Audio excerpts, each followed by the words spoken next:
આજે 3 જૂને વિશ્વ સાયકલ દિવસ નિમિત્તે દમણના સાયકલ સવાર ગ્રુપે સાયકલિંગનું મહત્વ સમજાવ્યું હતું।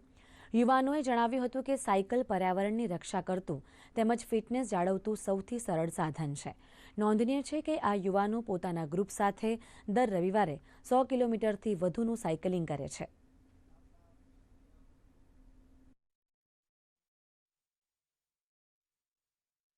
साइकिलिंग है तो सबसे फास्ट वेट लॉस का एक बहुत ही बढ़िया एक्सरसाइज है, प्लस बॉडी स्लिमिंग के लिए इससे ज़्यादा फायदा आपको कहीं नहीं मिलेगा। और जो हमारा जो ग्रुप है वो हफ्ते में करीबन 3 से 4 दिन साइकिलिंग करता है, जॉगिंग एंड फिर वॉकिंग, सारी एक्सरसाइजें करते हैं। तो हमारे लिए अत्यंत खुशी की बात है कि वर्ल्ड साइकिलिंग डे है, तो पुनः सभी साइकिलिस्ट को, सभी लोगों को जो स्पोर्ट्स से जुड़े हुए और ना भी जुड़े उन सभी को भी मैं प्रेरित करना चाहता हूँ कि आइए जुड़िए और साइकिलिस्ट बनिए। मुख्य उद्देश्य એ હતો કે સાયકલ એક એવું વાહન છે કે જે ખૂબ જ કિફાયતી છે અને ના સિર્ફ એ આપણું શારીરિક અને માનસિક સંતુલન જાળવી રાખે છે, પરંતુ પર્યાવરણને પણ સંતુલન બનાવી રાખવામાં ખૂબ જ ઉપયોગી નીવડે છે।